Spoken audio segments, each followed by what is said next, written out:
Hello all, welcome to IAC. So ఈ వీడియోలో September మంత్కి సంబంధించి ఇంపార్టెంట్ కరెంట్ అఫైర్స్ మనం సెగ్మెంట్ వైజ్ అంటే like science and technology, important days, important places, so persons in అపాయింట్మెంట్స్కి సంబంధించి ఉంటాయి కదా. సో ఇట్లా ఒక్కొక్క డివిజన్ గురించి మనం డిస్కస్ చేద్దాం ఈ వీడియోలో. ఎస్పెషల్లీ నేను చెప్పినట్టుగా సైన్స్ అండ్ టెక్నాలజీ ఫస్ట్ వస్తుంది, తర్వాత డేట్స్ అండ్ థీమ్స్ అనేవి వస్తాయి, దాని తర్వాత అపాయింట్మెంట్స్ ఉంటాయి కదా అవి వస్తాయి, దాని తర్వాత ప్లేసెస్ ఏవైతే న్యూస్లో ఉన్నాయో అవి. ఈ 4 ఇంపార్టెంట్ సెగ్మెంట్స్ ఈ వీడియోలో ఉంటాయి. సో నెక్స్ట్ వీడియోలో మిగిలిన 4 సెగ్మెంట్స్ ఏవైతే ఉంటాయో అలా మీకు సెప్టెంబర్ మంత్కి సంబంధించి, ఎందుకంటే ఇది ఆల్మోస్ట్ మనకి లెంత్ ఎక్కువైపోతుంది, వీడియో లెంత్, కాబట్టి అంతా ఒకే వీడియోలో కష్టం అవుతుంది. కాబట్టి మీకు ఇట్లా వీడియోస్ పార్ట్ 1 పార్ట్ 2 కింద ఇవ్వడం జరుగుతుంది. ఎవరైతే September month current affairs revision చేయాలనుకుంటున్నారో సో ఈ కంటిన్యూషన్ అనేది చూసుకోండి. ఇది పార్ట్ 1కి సంబంధించింది. సో ఒకసారి డిస్కస్ చేద్దాం. ఈ సైన్స్ అండ్ టెక్నాలజీ విషయంలోకి వచ్చేటప్పటికి మనకి సెప్టెంబర్ మంత్లో ఎంపాక్స్ అనేది ఎక్కువ న్యూస్లో కనిపించింది. ఆల్రెడీ నేను చాలా సార్లు మీతో రివిజన్ చేయించింది ఇది. ఎంపాక్స్ అంటే మంకీ పాక్స్ వైరస్ గా దీన్ని చెప్పడం జరుగుతుంది. న్యూస్లోకి ఎందుకు వచ్చింది అంటే వరల్డ్ హెల్త్ ఆర్గనైజేషన్ ఉంది చూసారా, ప్రపంచ ఆరోగ్య సంస్థ. సో మనకి ఈ ఎంపాక్స్ అనే దాన్ని పబ్లిక్ హెల్త్ ఎమర్జెన్సీగా ప్రకటించడం జరిగింది. సో అందుకని ఇది న్యూస్లోకి వచ్చింది. సరే, దీనికి సంబంధించి చూద్దాం. మంకీ పాక్స్ అనేది మనం కరెంట్ అఫైర్స్ లో రివిజన్ చేసినప్పుడు ఫస్ట్ దీనిని రిపబ్లిక్ ఆఫ్ కాంగోలో కనుగొన్నారు అని చెప్పేసి మనం డిస్కస్ చేసాం. అయితే ఇక్కడ ఇంకొంత ఇన్ఫర్మేషన్ ఉంది. మంకీ పాక్స్ అనేది మొదటిగా మనకి వైరస్ ని మంకీస్ లో అంటే కోతిలో 1958లో 1958లో డెన్మార్క్ లో కనుగొన్నారంట. కానీ మనిషిలో వరకు మాత్రం మనకి డెమోక్రటిక్ రిపబ్లిక్ ఆఫ్ కాంగోలో 1970లో కనుగొన్నారు. అయితే ఇక్కడ మంకీకి అని ఎస్పెషల్ గా అడిగినప్పుడు ఆన్సర్ మీకు డెన్మార్క్ అవుతుంది, లేదా మొట్టమొదటిగా మనకి హ్యూమన్ కి డిటెక్ట్ చేసేది మాత్రం మనకి 1970లో, కాబట్టి మొట్టమొదటిసారిగా అంటే డెమోక్రటిక్ రిపబ్లిక్ ఆఫ్ కాంగో అనేది అవుతుంది. స్పెసిఫిక్ గా అడిగినప్పుడు కొంచెం చూసుకుని ఆన్సర్ చేయండి. నెక్స్ట్ వన్, ఇది హ్యూమన్ టు హ్యూమన్ వచ్చే డిసీజే, అంటే మనిషి నుంచి మనిషికి ఈ వైరస్ అనేది సంక్రమిస్తుంది, దానికి సంబంధించింది అనమాట. సరే, ఈ కీవర్డ్స్ పట్టుకొని మిగతావి ఏవైతే ఉన్నాయో అవి కూడా ఒకసారి ఇక్కడ రివైజ్ చేద్దాం. డెన్మార్క్ అనేది ఉంది. సో డెన్మార్క్ యొక్క క్యాపిటల్ ఏంటి? డెన్మార్క్ యొక్క క్యాపిటల్ కోపెన్హెగన్ అని చెప్పేసి అంటాం అది. Next one, democratic republic of Congo capital కిన్షాసాగా చెప్పడం జరుగుతుంది. World health organization headquarters Geneva, Switzerland లో ఉంది. అలాగే దాని యొక్క ప్రెసిడెంట్ గా టెడ్రస్ ఆథనమ్ అనే వ్యక్తి ఉండడం జరిగింది. వరల్డ్ హెల్త్ ఆర్గనైజేషన్ ఏటా ప్రతి సంవత్సరం ఏప్రిల్ 7న ప్రపంచ ఆరోగ్య దినోత్సవం అనే దాన్ని నిర్వహిస్తుంది. ప్రపంచ ఆరోగ్య దినోత్సవం లేదా హెల్త్ డే అనేది ఏప్రిల్ 7న సెలబ్రేట్ చేస్తాం. ఈ ఏప్రిల్ 7న 2024లో ఈ హెల్త్ డేకి సంబంధించి థీమ్ ఏంటి అంటే మై హెల్త్ మై రైట్ అనేది, నా ఆరోగ్యం నా హక్కు అనేది ఇతివృత్తాంతం థీమ్ అన్నమాట. నెక్స్ట్ వన్, ఇదే ఏప్రిల్ 7th వచ్చేటప్పటికి ఇంటర్నేషనల్ రిఫ్లెక్షన్ డే అని చెప్పేసి అంటాం. ఓకేనా? సో అంతర్జాతీయ రిఫ్లెక్షన్ డేగా చెప్పడం జరుగుతుంది. రవాండా ఏదైతే ఉందో, రవాండా కంట్రీకి సంబంధించిన ఒక ఉదాంతం వల్ల, ఒక ఇన్సిడెంట్ వల్ల ఇంటర్నేషనల్ రిఫ్లెక్షన్ డే అనే దాన్ని యునైటెడ్ నేషన్ తీసుకొచ్చింది. అంతేకాదు 2024లో ఇండియా న్యూఢిల్లీలోని కుతుబ్ మినార్ దగ్గర లైట్స్ ని మనకి ప్రొజెక్షన్ చేసి ఇంటర్నేషనల్ రిఫ్లెక్షన్ డేకి సంబంధించి రవాండాకి మద్దతు అంటే సాంఘిక భావం లేదా సోలిడారిటీ అనే దాన్ని కూడా తెలపడం జరిగింది. సో ఇవి చుట్టుపక్కల ఉన్న వాటిని మనం రివైజ్ చేసే పద్ధతి. కానీ మెయిన్ కరెంట్ అఫైర్ వచ్చేటప్పటికి సెప్టెంబర్ మంత్లో ఈ సైన్స్ అండ్ టెక్నాలజీ హెల్త్ రిలేటెడ్లో mpox is in news. Monkeypox virus అంటాం. ఇలాంటివి చాలా న్యూస్లో ఉన్నాయి. నిఫా వైరస్ అనేది కూడా న్యూస్లో ఉంది, ఎస్పెషల్లీ కేరళకి సంబంధించి కావచ్చు. చాందీపురా వైరస్ అని చెప్పేసి గుజరాత్, మహారాష్ట్రలో దాని కేసులు ఎక్కువైపోయినాయి. ఎక్కువగా చిన్న పిల్లలకి సంబంధించి ఈ వ్యాధి అనేది సోకడం జరుగుతుంది. ఫీవరిష్ వచ్చి దాని తర్వాత అది ప్రాణానికి కూడా ప్రమాదంగా మారుతుంది, చాందీపురా వైరస్ అనేది. అలాగే నెక్స్ట్ వచ్చేటప్పటికి మనకి స్లాప్డ్ చీక్ ఇల్నెస్ అని చెప్పేసి అంటాం. దీన్ని 5th డిసీజ్ అంటాం. యుఎస్ లో చిన్న పిల్లలు ఎవరైతే ఉంటారో వాళ్ళకు వస్తున్న డిసీజ్ అనమాట ఇది. ఇవన్నీ కూడా రీసెంట్ మంత్స్ లోనే మనకి కరెంట్ అఫైర్ లో ఉండడం జరిగింది. నెక్స్ట్ సెప్టెంబర్ మంత్ లో ఇంకొక కరెంట్ అఫైర్ సైన్స్ అండ్ టెక్నాలజీకి సంబంధించి విజ్ఞాన్ ధార అనేది. So the current affair name is Vigyan Dhara. Department of science and technology ఉంది కదా, దాని కింద 3 ఇంపార్టెంట్ స్కీమ్స్ ఏవైతే ఉంటాయో వాటిని అన్నిటినీ కలిపి విజ్ఞాన ధార కింద తీసుకొచ్చారు. దీన్ని 15th ఫినాన్స్ కమిషన్ అప్పట్లో మనకి సజెస్ట్ చేయడం జరిగిందనమాట. ఏంటవి? ఒకటి సైన్స్ అండ్ టెక్నాలజీకి సంబంధించిన ఇన్స్టిట్యూషన్స్, హ్యూమన్ కెపాసిటీ బిల్డింగ్స్ ఏవైతే ఉంటుందో ఆ సిస్టమ్, రీసెర్చ్ అండ్ డెవలప్మెంట్ R&Dకి సంబంధించింది, అలాగే నెక్స్ట్ ఇన్నోవేషన్స్ టెక్నాలజీ, అలాగే డెవలప్మెంట్ డిపార్ట్మెంట్ ఏవైతే ఉంటుందో ఈ మూడింటిని కలిపి విజ్ఞానధార కింద తీసుకొచ్చారు. విడివిడిగా ఉండేవి సెపరేట్గా ఉన్నదాన్ని విజ్ఞానధార కింద తీసుకొచ్చారు. సో అది డిపార్ట్మెంట్ ఆఫ్ సైన్స్ అండ్ టెక్కి సంబంధించి. ఎవరు దీనిని మనకి సజెస్ట్ చేశారు అంటే 15th ఫినాన్స్ కమిషన్ ఏదైతే ఉందో సో అది మనకి సజెస్ట్ చేసింది. 15th ఫినాన్స్ కమిషన్ అధ్యక్షులుగా మనకి ఎవరున్నారు అంటే ఎన్కే సింగ్ గారు అనమాట. సో ఇప్పుడు 15వ ఆర్థిక సంఘం పోయి 16వ ఆర్థిక సంఘం వచ్చింది, 16th finance commission. 16th finance కమిషన్కి వచ్చేటప్పటికి అరవింద్ పనగరియా గారు చైర్పర్సన్ గా ఉండడం జరిగింది. Is it clear? Finance commission కి సంబంధించిన ఆర్టికల్ 280. సో 280 కింద ప్రతి 5 years ఒకసారి ఫినాన్స్ కమిషన్ ని అపాయింట్ చేసేది ఎవరు అంటే ప్రెసిడెంట్ ఆఫ్ ఇండియాగా చెప్పడం జరుగుతుంది. And the next one, and next వచ్చేటప్పటికి చూసుకున్నట్టయితే మనకి ఎందుకు దీన్ని తీసుకొచ్చారంటే వికాసిత్ భారత్ యొక్క లక్ష్యం 2047 కల్లా వికాసిత్ భారత్ రావాలి కదా, దాంట్లో ఒక లక్ష్యం కింద జెండర్ ప్రయారిటీ అంటే మనకి ఈ డిఫరెన్సెస్ ఏమీ లేకుండా అండ్ ఈ రీసెర్చ్ అండ్ విభాగంలో కావచ్చు, సైన్స్ అండ్ టెక్నాలజీ ఇన్నోవేషన్లో కావచ్చు, విమెన్ కూడా ఈక్వల్గా పార్టిసిపేట్ చేయడం ఇవన్నీ కూడా దీని యొక్క ముఖ్య ఉద్దేశంగా చెప్తున్నారు. సో ఇక్కడ జెండర్ అనే మాట వచ్చింది కాబట్టి నేను ఇక్కడ యాడ్ ఆన్ ఇన్ఫర్మేషన్ ఒకటి ఇచ్చాను, గ్లోబల్ జెండర్ గ్యాప్ ఇండెక్స్ అన్నమాట. సో 2024కి సంబంధించి గ్లోబల్ జెండర్ గ్యాప్ ఇండెక్స్ 146 కంట్రీలకి సంబంధించి ఇవ్వడం జరిగింది. సో దాంట్లో ఇండియా యొక్క ర్యాంక్ 129గా ఉంది. లాస్ట్ ఇయర్ కూడా 146 కంట్రీస్కి సంబంధించి ఇస్తే ఇండియా యొక్క ర్యాంక్ 127లో ఉంది. Is it clear? So next one చూడండి. సో టాప్ కంట్రీస్గా ఐస్లాండ్, ఫిన్లాండ్, నార్వే అనేవి ఉన్నాయి. టాప్ కంట్రీస్ ఏవి? ఐస్లాండ్ అనేది టాప్లో ఉంది, second Finland and third Norway ఉండడం జరిగింది. ఈవెన్ ఐస్లాండ్ ఉంది చూసారా, ప్రపంచంలోనే ఫస్ట్ కంట్రీ అన్నమాట. కొంచెం ఇన్నోవేషన్గా ఆలోచించి కార్బన్ క్యాప్చర్ ప్లాంట్ అనే దాన్ని ఏర్పాటు చేశారు. దాని పేరు మమూత్ అని చెప్పేసి అంటారు. ఒకప్పుడు ఐస్లాండ్లో ఓక్రా అని చెప్పేసి కార్బన్ క్యాప్చర్ ప్లాంట్ అనే దాన్ని ఎస్టాబ్లిష్ చేశారు. సో ఇప్పుడేమో మమూత్ అనే దాన్ని ఎస్టాబ్లిష్ చేయడం జరిగింది ఆ ప్రాంతంలో. ఈజ్ ఇట్ క్లియరా అండి? ఇవి వాటికి సంబంధించిన ఇన్ఫర్మేషన్. థర్డ్ వన్ చూద్దామా?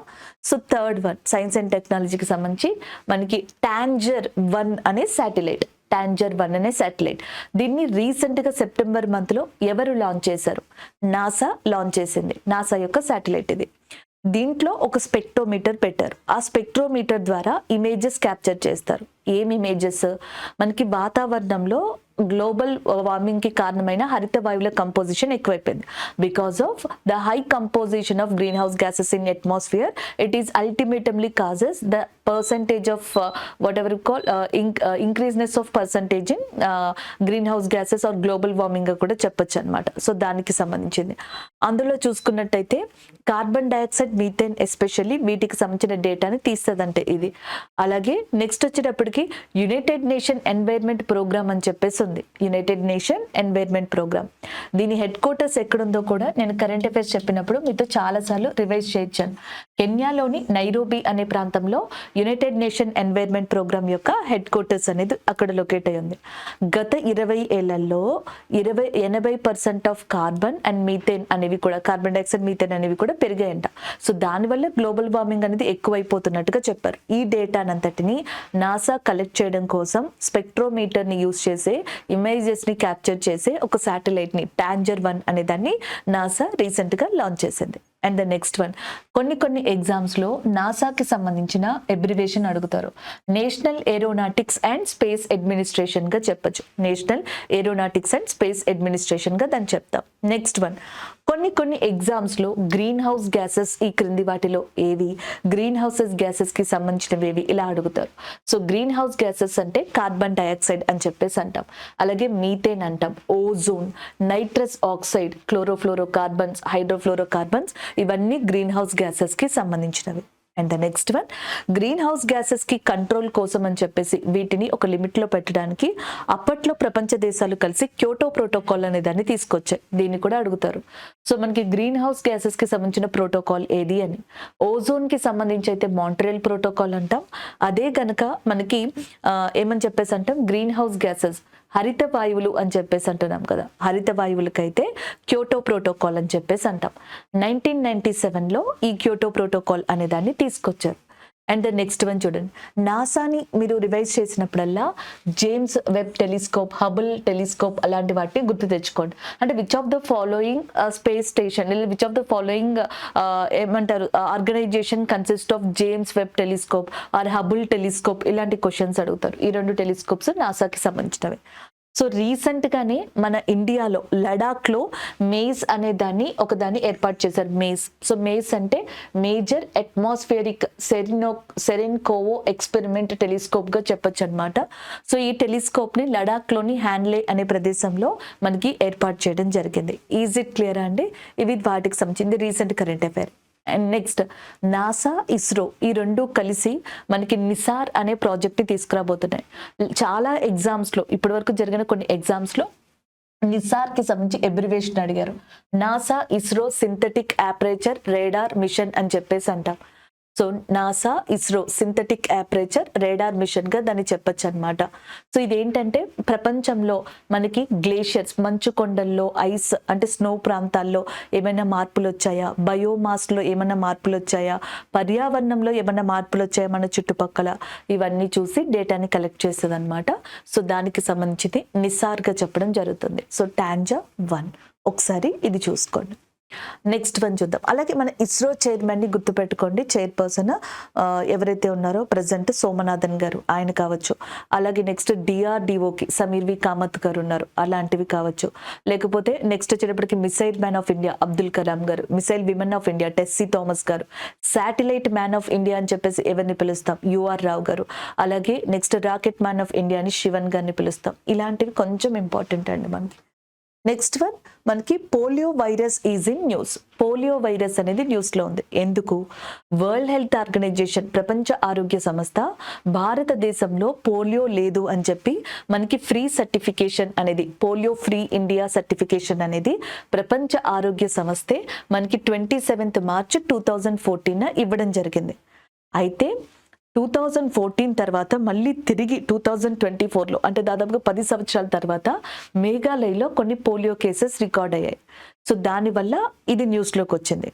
అయితే మేఘాలయకి సంబంధించిన అఫీషియల్స్ కానీ లేదా మినిస్ట్రీ ఆఫ్ హెల్త్ కానీ ఏం చెప్తుంది అంటే vaccine derived polio virus, vaccine derived polio virus కి సంబంధించి వీక్ స్ట్రెయిన్ ఏదైతే ఉంటుందో కొంతమందిని అది అటాక్ చేస్తుందంట. దానివల్ల వాళ్ళకి పారాలిసిస్ రావడం ఇలాంటివి జరుగుతూ ఉంటాయి. ఇది స్ప్రెడ్ అవ్వడానికి అవకాశం లేదు, కానీ కొంచెం ఎవరికైతే ఇమ్యూనైజేషన్ పవర్ తక్కువ ఉంటుందో, వ్యాక్సినేషన్ తీసుకోలేదో అలాంటి వాళ్ళకి ఈ వీక్ స్ట్రెయిన్ అటాక్ చేయడం వల్ల ఇలాంటి కేసెస్ డిటెక్ట్ అయినాయి అంట.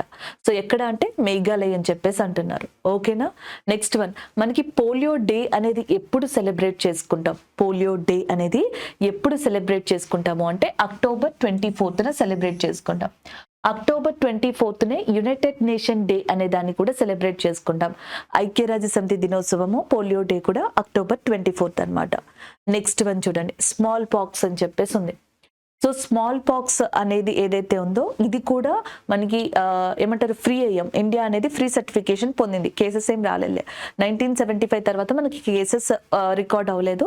వరల్డ్ హెల్త్ ఆర్గనైజేషన్ 1979లో మనకి స్మాల్ పాక్స్ ఫ్రీ ఇండియా అనే సర్టిఫికేషన్ ని కూడా ఇవ్వడం జరిగింది.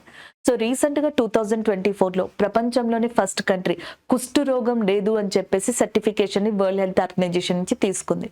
ఆ కంట్రీ ఏది అంటే జోర్డాన్ అని చెప్పేసి అంటాం. ఏ country? Jordan. So Jordan is the first country in the world and which received free and leprosy certification from the World Health Organization గా చెప్పొచ్చు. జోర్డాన్ యొక్క క్యాపిటల్ అమన్, జోర్డాన్ యొక్క కింగ్ అబ్దుల్లా II, జోర్డాన్ యొక్క new prime minister Jafar Hassan. Jordan కి Israel కి మధ్యలో లేదా Jordan కి పాలస్తీనాకి మధ్యలో సో మనకి డెడ్ సీ అనేది లొకేట్ అయి ఉంది. Again I'm repeating, Dead Sea అనేది లొకేట్ అయి ఉంది అనమాట. So that is all about that information. Next one Meghalaya. మరి మేఘాలయ్ స్టేట్ న్యూస్ లో ఉంది కదా. మేఘాలయకి సంబంధించిన చీఫ్ మినిస్టర్ సికే సాంగ్మా లేదా Conrad K Sangma. And governor CH Vijay Shankar. And Meghalaya capital Shillong. మేఘాలయకి సంబంధించి మనకి ఇంపార్టెంట్గా ఉన్న ఫోక్ డాన్స్ లేదా మనకి ఇంపార్టెంట్ ప్రదేశంగా నోంక్రెమ్ అనే దాన్ని చెప్తాం. ఇంకొక ఫోక్ డాన్స్ ఫోమ్ ఫెస్టివల్ వాంగాల అనే దాన్ని కూడా చెప్పడం జరుగుతుంది. భారతదేశంలో అత్యంత వర్షపాతం గల ప్రాంతాలు, most wettest places in India located in Meghalaya. One is Mawsynram and the second one is చిరపుంజిగా చెప్పొచ్చు. So this is all about that Meghalaya as well as polio virus కి సంబంధించినగా చెప్తాం. దట్ ఈస్ ఏ న్యూస్ అండి. Next one. సో నెక్స్ట్ వచ్చేటప్పటికి Axiom machine 4 అనేది న్యూస్లో ఉంది. ఈ ఎగ్జియోమ్ మిషన్ 4 ఏంటి అంటే మనకి ఇంటర్నేషనల్ స్పేస్ స్టేషన్ అని చెప్పేసి ఉంది. ఒకప్పుడు జాక్సా అంటే Japan space agency, Roscosmos Russia space agency, European space agency, Chinese space agency, అలాగే యుఎస్ఏ స్పేస్ ఏజెన్సీ, నాసా లాంటివి అన్నీ కలిసి ఇంటర్నేషనల్ స్పేస్ స్టేషన్ని మానిటర్ చేసుకునేవి. సో నెమ్మదిగా దాంట్లోంచి చైనా విడిపోయి తనకంటూ ఓన్ స్పేస్ స్టేషన్ని తీసుకొచ్చుకుంది. దాని పేరు తియాన్ గాంగ్ అని చెప్పేసి అంటాం. ఏమంటామంటే తియాన్ గాంగ్. సో దాని తర్వాత రష్యా వెళ్ళిపోయింది, దాని తర్వాత జపాన్ కూడా వెళ్ళిపోయింది. సో దాంతో యుఎస్ఏ ఏమి అనౌన్స్ చేసిందంటే అతి త్వరలోనే మేము ఇంటర్నేషనల్ స్పేస్ స్టేషన్ ని తీసేస్తాము.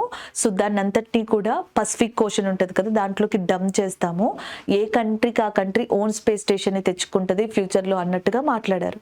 Even India prime minister Narendra Modi గారు కూడా చెప్పారు, భారతదేశానికి సంబంధించి భారత్ ఓన్ స్పేస్ స్టేషన్ అనేది మనకి అతి త్వరలో భారత అంతరిక్ష కేంద్రం అనేది అతి త్వరలోనే రాబోతుంది అని కూడా మనకి చెప్పడం జరిగిందనమాట. ఈ దీనికి సంబంధించిన ఇంటర్నేషనల్ స్పేస్ స్టేషన్ ప్రజెంట్ దాంట్లో నాసా మిగతా కంట్రీస్ కూడా వర్క్ చేస్తున్నాయి. అయితే నాసా దానికోసం అని చెప్పి డిఫరెంట్ కంట్రీస్ నుంచి ఒక 4 మెంబర్స్ని క్రూ మెంబర్స్ని ఎన్నుకుంది. అందులో 2 ఇండియాకి సంబంధించిన వాళ్ళు ఉన్నారు. ఒకళ్ళు వచ్చేటప్పటికి శుభాంశు శుక్లా, ఇంకొకళ్ళు బాలకృష్ణ నాయర్ గారుగా చెప్పొచ్చు అనమాట. సో దానికి సంబంధించింది నెక్స్ట్ మంత్ లో అక్టోబర్ ఎండింగ్ నవంబర్లో అంటున్నారు మనకి ఫ్లోరిడాలోని కెనడీ స్పేస్ సెంటర్ నుంచి లోయర్ అర్త్ ఆర్బిట్ లోకి ఈ మిషన్ ని లాంచ్ చేస్తారు. So this is all about this current affair గా చెప్తాం.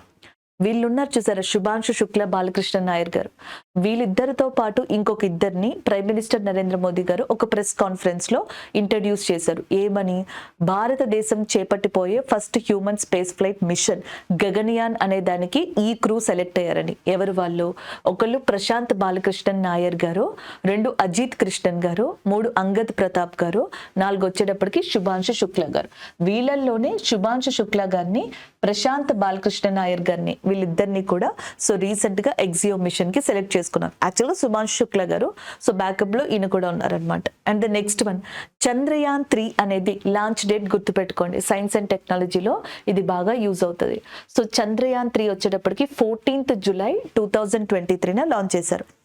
లాస్ట్ ఇయర్ లాంచ్ చేసిన మిషన్స్ లో హైలైట్ మిషన్ చంద్రయాన్ 3. ఓకేనా, 2023లో 14th జూలైన లాంచ్ చేస్తే 23rd ఆగస్టుకి చంద్రుడి యొక్క దక్షిణ ధ్రువం అంటే మూన్ యొక్క సౌత్ పోల్ ఏదైతే ఉంటుందో దాన్ని చంద్రయాన్ 3 రీచ్ అయింది. అందుకే ఆగస్టు 23rd అనేది నేషనల్ స్పేస్ డే, జాతీయ అంతరిక్ష దినోత్సవంగా తీసుకోవడం జరిగింది. ఈ సౌత్ పోల్ కి ఇండియా శివశక్తి అని కూడా పేరు పెట్టింది. దీన్ని ఇంటర్నేషనల్ ఆస్ట్రానమికల్ యూనియన్ కూడా రికగ్నైజ్ చేసింది. ఓకే, దాని తర్వాత సక్సెస్ఫుల్ మిషన్ 2024లో ఆదిత్య L1 లాగ్రేంజింగ్ పాయింట్ 1 అని చెప్పేసి అంటాం. దీన్ని లాస్ట్ ఇయర్ 2nd సెప్టెంబర్లో మనకి లాంచ్ చేయడం జరిగింది, సూర్యుడి గురించి పరిశోధనలు జరిపించడానికి. Okay, clear. So this is all about that Axiom 4 mission గా చెప్పొచ్చు అనమాట. ఒకసారి చూసుకోండి. నెక్స్ట్ సైన్స్ అండ్ టెక్నాలజీకి సంబంధించిన news. United nation convention against cyber crime టెక్నాలజీకి సంబంధించింది. సో మనకి సైబర్ క్రైమ్స్ టెక్నాలజీ ఎంత పెరుగుతుందో, ఏఐ లాంటివి ఎంత బాగా స్పీడ్గా మనకు వస్తున్నాయో అంతే స్పీడ్గా మనకి క్రైమ్స్ కూడా పెరిగిపోతూ ఉన్నాయి. రీసెంట్గా వచ్చిన రిపోర్ట్ 2023 లెక్కల ప్రకారం చూసుకుంటే భారతదేశంలో 900 మిలియన్స్ ఇంటర్నెట్ యూజర్స్ ఉంటే అందులో 1.1 మిలియన్ యూజర్స్ కన్నా ఎక్కువ సైబర్ ఫ్రాడ్కి గురైన వాళ్ళు ఉన్నారంట. అంత దారుణంగా సైబర్ క్రైమ్ అనేది పెరిగింది. యునైటెడ్ నేషన్ ఇలా చాలా దేశాల్లో జరుగుతుంది. వీటికి సంబంధించి ఒక ఫ్రేమ్ వర్క్ తీసుకురావాలని ఎప్పట్లో అనుకుంది, ఆల్మోస్ట్ 2019లో అనుకుంది. ఇప్పుడు చేయబోతుంది 2024లో ఇక స్టార్ట్ చేస్తామని చెప్పి అనౌన్స్ చేసింది అనమాట. ఎవరు? ఐక్యరాజ్య సమితి. సో దానికి సంబంధించింది. ఐక్యరాజ్య సమితిలో టోటల్గా 193 మెంబర్స్ ఉంటారు. దీని హెడ్ క్వార్టర్స్ వచ్చేటప్పటికి న్యూయార్క్లో ఉంది. అలాగే యునైటెడ్ నేషన్ డే అని అక్టోబర్ 24th పిలుస్తాం. దీని సెక్రటరీ జనరల్గా ఆంటోనియో ఆంటోనియో గ్యూటెరస్ ఉన్నారు, who is a present secretary general of united nation Antonio Guterres గా చెప్పడం జరుగుతుంది. And the next one cyber policy. So cyber policy అనే దాని మీద ఇండియా ఏషియన్ కంట్రీస్ తో ఒక సమావేశాన్ని ఏర్పరచుకుంది. అది కూడా ఫిలిప్పైన్స్ కంట్రీ యొక్క సహకారంతో. With the support of Philippines country, India conducted a first cyber policy meeting with Asian countries. అది ఎక్కడ జరిగింది అంటే సింగపూర్ ఏదైతే ఉందో, సో సింగపూర్ లో జరిగింది. రీసెంట్ గానే సింగపూర్ లో ఏ బ్యాంక్ తన బ్రాంచ్ ని ఏర్పాటు చేసింది ఫర్ ద ఫస్ట్ టైం అంటే HDFC bank. HDFC bank Lakshadweep లో ఎలా అయితే బ్రాంచ్ ని ఏర్పాటు చేసిందో అలా for the first time Singapore లో తన బ్రాంచ్ ని ఏర్పాటు చేయడం జరిగిందనమాట. ఈజ్ ఇట్ క్లియర్ అండి? నెక్స్ట్ ఇటు రండి. యునైటెడ్ నేషన్ 2024 ని ఇయర్ ఆఫ్ కెమలైట్స్ అంటే ఒంటెల సంవత్సరంగా రికగ్నైజ్ చేసింది. 2023లో అయితే ఇంటర్నేషనల్ ఇయర్ ఆఫ్ మిల్లెట్స్ కదా, 2024లో ఇంటర్నేషనల్ ఇయర్ ఆఫ్ కెమలాయిడ్స్ గా రికగ్నైజ్ చేశారు. ఒంటెల సంవత్సరం, అంతర్జాతీయ ఒంటెల సంవత్సరంగా దీన్ని చెప్పొచ్చు. 2025 గ్లేషియర్స్ ప్రిజర్వేషన్ అని చెప్పేసి అంటాం, మంచు కొండలకి సంబంధించింది. 2025లోనే పీస్ అండ్ ట్రస్ట్ అనే దాన్ని థీమ్ గా తీసుకుంది క్వాంటమ్ సైన్స్ అండ్ టెక్నాలజీ. ఐక్యరాజ్య సమితి ఒక సంవత్సరాన్ని ఏదో ఒక అంతర్జాతీయ థీమ్ తోటి రికగ్నైజ్ చేయొచ్చు. అది ఒకటి చేయొచ్చు, రెండు చేయొచ్చు, అంతకన్నా ఎక్కువ చేయొచ్చు. 2024లో ఇంటర్నేషనల్ ఇయర్ ఆఫ్ కెమలైట్స్ అనేది థీమ్ గా తీసుకుంది. కానీ 2025లో glaciers, peace and trust, quantum science and technology. మీకు పీస్ అండ్ ట్రస్ట్ అంటే తెలుసు కదా, శాంతి మరియు నమ్మకం కిందకు వస్తాయి. అలాగే గ్లేషియర్స్ అంటే మంచు కొండలు, వాటి పరిరక్షణ కిందకి అది రావడం జరుగుతుంది. నెక్స్ట్ వన్ సైబర్ క్రైమ్స్ లో యూజ్ చేసే కొన్ని వర్డ్స్. హ్యాకింగ్ అంటే మనకి సంబంధించిన ప్రైవసీ డేటా లాంటి వాటన్నిటిని కూడా తెలియకుండా తీసేసుకోవడం. And the next one fizzing అని చెప్పేసి ఫిషింగ్ అని కూడా అంటున్నారు. సెన్సిటివ్ ఇన్ఫర్మేషన్ ని తీసుకోవడం అనమాట మనకు తెలియకుండా, అంటే పాస్వర్డ్స్, ఫినాన్షియల్ కి సంబంధించిన ఐడీస్, బ్యాంకింగ్ ఐడీస్, ఇట్లాంటివన్నీ కూడా తీసుకోవడానికి ఫిషింగ్ అని చెప్పేసి అంటున్నారు. ఈ వర్డ్స్ ని సైబర్ క్రైమ్స్ లో, సైబర్ ఫ్రాడ్స్ లో యూజ్ చేస్తారంట, ఒకసారి గుర్తుపెట్టుకోండి. Is it clear? So this is all about this current affair. Next one Kalinga prize for popularisation of science. So science కి సంబంధించి NGOs కానీ, ఇండివిజువల్స్ కానీ, సైంటిస్టులు కానీ ఎవరైతే బాగా కృషి చేస్తారో వాళ్ళకి కళింగ అవార్డు అనేది ఇవ్వబడుతుంది. సెప్టెంబర్ మంత్ లో ఇది కరెంట్ అఫైర్ లో ఉంది. దానికి కారణం అవార్డు అనౌన్స్ చేయలేదు, ఇది కొంచెం ఇష్యూ అయిందనమాట. ఎందుకు అంటే కళింగ అవార్డు అనేది బేసిక్ గా ఒడిస్సా ప్రభుత్వం స్టార్ట్ చేసింది. ఒడిస్సాలో మనకి బీజూదల్ అనే ఒక పార్టీ, బీజూదల్ అనే పొలిటికల్ పార్టీ, దీనిని ఎస్టాబ్లిష్ చేసిన వ్యక్తి ఎవరు అంటే మనకి బిజయోనంద పట్నాయక్ అని చెప్పేసి అనొచ్చు, లేదా బీజు పట్నాయక్ అని కూడా అనొచ్చు. సో బీజు పట్నాయక్ గారు దీన్ని స్టార్ట్ చేశారనమాట. సో వీళ్ళే కళింగ ఫౌండేషన్ అనే దాన్ని కూడా ఎస్టాబ్లిష్ చేశారు. ఆ కళింగ ఫౌండేషన్ కిందే కళింగ ఫౌండేషన్ కిందే 1951 ఆ ప్రాంతంలోనే Kalinga prize for popularisation of science అనేది ఏర్పాటు చేశారు. దీనితో ఒక ఇంటర్నేషనల్ సంస్థ టైఅప్ అయింది, అది యునెస్కో యొక్క హెడ్ క్వార్టర్స్ అనేది ప్యారిస్ లో లొకేట్ అయ్యింది. ఈ రెండు కూడా సంయుక్తంగా కలిసి ఈ అవార్డుని కంటిన్యూ చేసుకుంటూ వస్తున్నాయి. సో వరల్డ్ సైన్స్ డే ఏదైతే ఉంటుందో, ప్రపంచ సైన్స్ డే రోజున మనకి ఈ అవార్డు అనేది ఇవ్వడం జరుగుతుంది అనమాట. అయితే ఇక్కడ ప్రాబ్లం ఏంటి అంటే ఈ అవార్డుకి క్యాష్ ప్రైజ్ ఉంటుంది. సో ఈ క్యాష్ ప్రైజ్ వచ్చేటప్పటికి Kalinga foundation trust, department of science and technology తరపున government of India, Odisha government, ఈ మూడు కలిసి ఇస్తాయి. సో దీంట్లో చూసుకుంటే $40,000 అంటే మనకి ఈ అవార్డు వచ్చిన వాళ్ళకి $40,000 అనేవి ఇస్తారు. ఈ డాలర్స్ ని ఎవరు ఇస్తారు అంటే సో మనకి Kalinga foundation trust, Odisha government, department of science and technology ఇస్తాయి. అవి కాకుండా అదనంగా ఒక $5,000 ని యునెస్కో ఇస్తుంది అనమాట. దీంతో టైఅప్ అయింది కదా, ఆల్బర్ట్ ఐన్స్టీన్ సిల్వర్ మెడల్ తో పాటు దీన్ని కూడా ఇవ్వడం జరుగుతుంది. సో ఇప్పుడు ఒడిస్సాలో ఏం జరిగిందంటే ఆఫ్టర్ ఎలక్షన్స్ బీజూదల్, అంతకుముందు బీజూదల్ పార్టీకి సంబంధించిన నవీన్ పట్నాయక్ గారే ఒడిస్సా చీఫ్ మినిస్టర్ గా ఉండేవాళ్ళు. ఒడిస్సాలో రీసెంట్ గా ఎలక్షన్స్ జరిగిన తర్వాత బీజూదల్ పార్టీ బదులుగా అక్కడ బీజేపీ వచ్చింది. ఒడిస్సాలో నవీన్ పట్నాయక్ గారికి బదులుగా ఇప్పుడు మనకి ఎవరైతే చరణ్ మోయిజీ అనే పర్సన్ ఉన్నారో ఆయన చీఫ్ మినిస్టర్ అయ్యారు. సో ఇప్పుడు ఒడిస్సాకి ఈ చేంజెస్ వచ్చిన తర్వాత ఏం చెప్తున్నారు అంటే department of science and technology ఇక మీదట కళింగ అవార్డుకి క్యాష్ ప్రైజ్ ని స్పాన్సర్ చేయబోదు, దానికి వేరే రీజన్స్ ఉన్నాయంటూ చెప్పింది. దానికి నవీన్ పట్నాయక్ గారు ఏమన్నారంటే దీన్ని పాలిటిక్స్ చేస్తున్నారు, ఇది కరెక్ట్ కాదని చెప్పడం జరిగింది. సో దాంతో Kalinga prize for popularisation of science అనేది న్యూస్ లోకి రావడం జరిగింది. That is about this current affair. So ఒడిస్సాకి సంబంధించి గవర్నర్ గా రఘువర్ దాస్ గారు ఉన్నారు. ఒడిస్సాలో ఇంపార్టెంట్ పోర్ట్ గా మనం దేని చెప్తామంటే పారాదీప్ పోర్ట్ అనే దాన్ని చెప్తాం. పారాదీప్ పోర్ట్ యాక్చువల్ గా మనకి సూపర్ సైక్లోనిక్ పోర్ట్ అని కూడా పిలవడం జరుగుతుంది. అలాగే ఒడిస్సాలో చాలా ఇంపార్టెంట్ ఏరియాగా సిమ్లిపల్ అనే దాన్ని చెప్పొచ్చు. సిమ్లిపల్ దగ్గరే ఫర్ ద ఫస్ట్ టైం భారతదేశంలో ఒడిస్సాలో మనకి బ్లాక్ టైగర్ సఫారీ అనే దాన్ని కూడా స్టార్ట్ చేశారు. బ్లాక్ టైగర్ సఫారీ ఇండియాలో స్టార్ట్ చేసింది సిమ్లిపల్ ఒడిస్సాలో. ఒడిస్సాలో every year Konark sun temple festival, అలాగే నెక్స్ట్ రుకునా రథ యాత్ర అనే ఫెస్టివల్స్ జరుగుతాయి.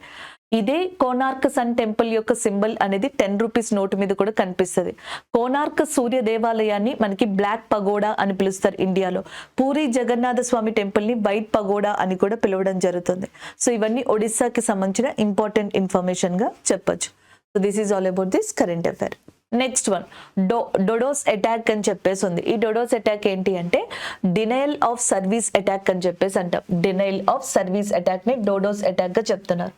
లాస్ట్ మంత్ ఏమైంది అంటే మనకి స్పేస్ ఎక్స్ ప్లాట్ఫామ్ వీటికి సంబంధించిన అధినేత అయిన ఎలన్ మస్క్ ఉన్నారు కదా, ఆయన డొనాల్డ్ ట్రంప్ గారితో కలిసి ఒక లైవ్ ఆడియో ఇంటరాక్షన్ అనే దాన్ని ఏర్పాటు చేశారు. సో ఎగ్జాక్ట్గా వాళ్ళు అది కండక్ట్ చేసే టైంకి ఆ వెబ్సైట్ క్రాష్ అయింది. ఎందుకు క్రాష్ అయింది అంటే మల్టిపుల్ డిఫరెంట్ ఐడీస్ నుంచి దాన్ని క్రాష్ చేశారు. అంటే ఒక్క ఐడి నుంచి క్రాష్ చేస్తే కనుక్కోవడం అనేది ఈజీ అవుతుంది, కానీ మల్టిపుల్ టైమ్స్లో మల్టిపుల్ ఐడీస్ నుంచి దాన్ని క్రాష్ చేయడం జరిగింది. సో ఇలాంటి దాన్ని మనకి ఏమంటారు డోడోస్ అటాక్గా చెప్తారనమాట. సో దానికి సంబంధించింది. ట్విట్టర్ని రీసెంట్గా బ్యాన్ చేసిన కంట్రీ ఏది అంటే బ్రెజిల్. సో ట్విట్టర్ అనే దాన్ని లేదా ఎక్స్ అనే దాన్ని రీసెంట్గా మనకి బ్యాన్ చేసింది బ్రెజిల్ గా చెప్పొచ్చు.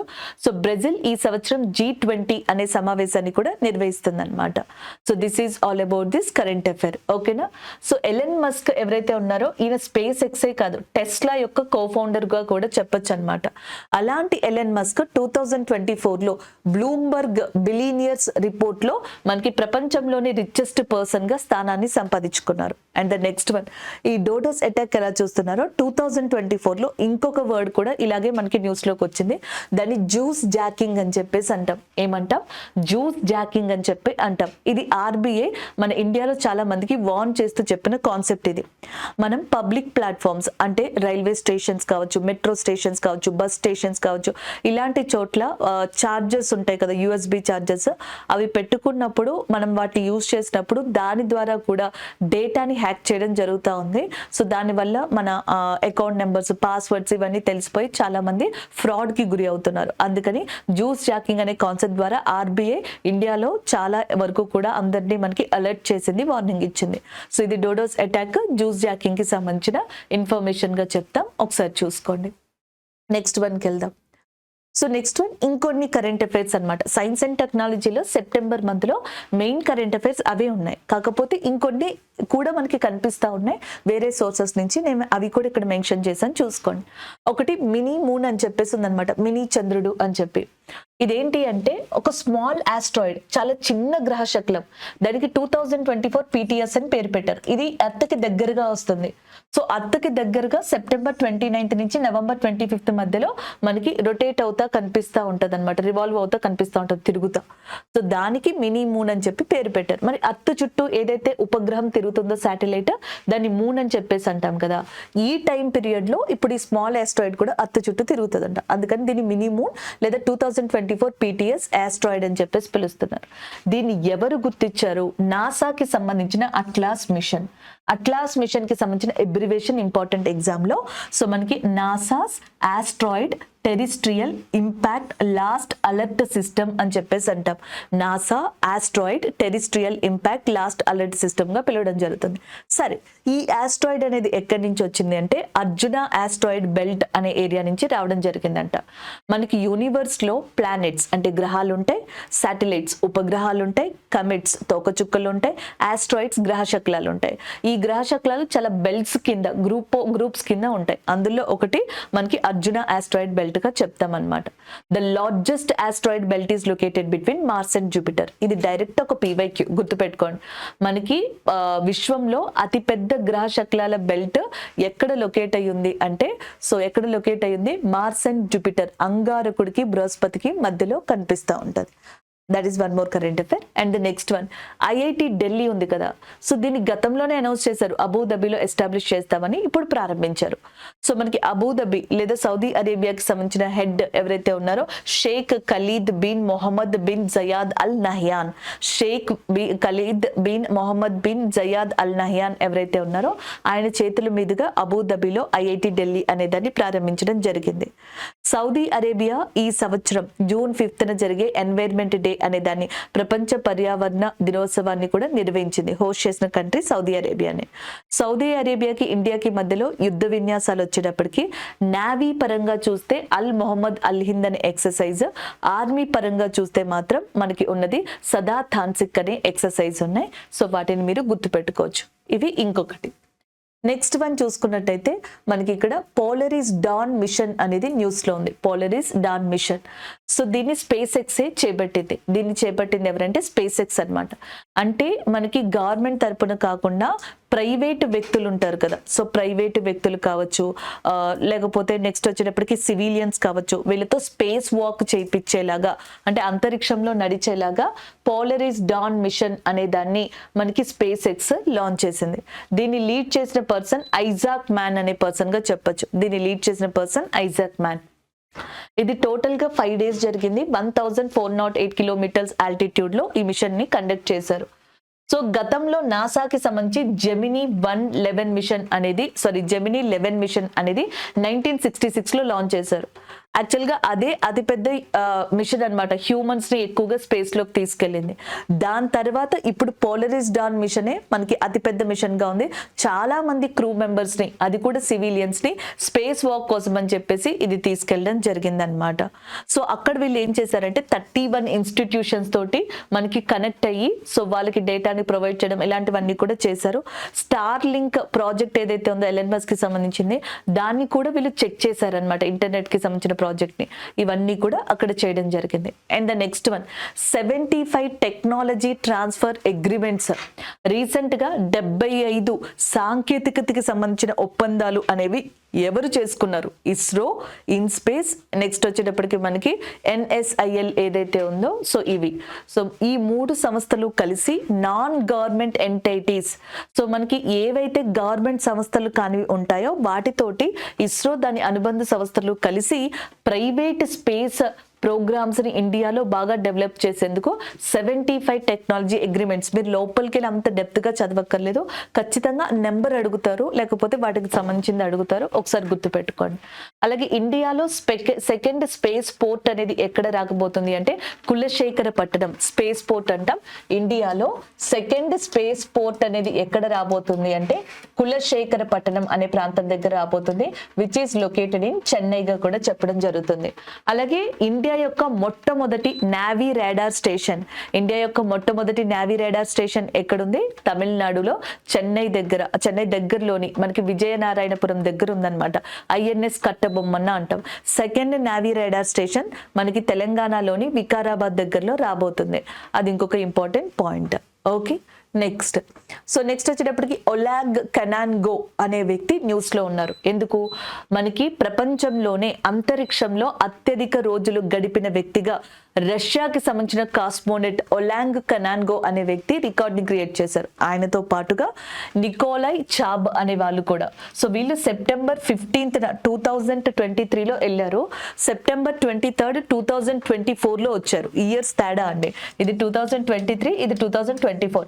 అంటే దాదాపుగా 374 days మనకి స్పేస్ లో ఉండి, అంతరిక్షంలో ఉండి వీళ్ళు రికార్డ్ ని క్రియేట్ చేశారనమాట. రష్యాకి సంబంధించిన వ్యోమగాములు కాస్మోనెట్స్ ఒలాగ్ కనాన్గో, నికోలై చబ్ అనే పర్సన్స్.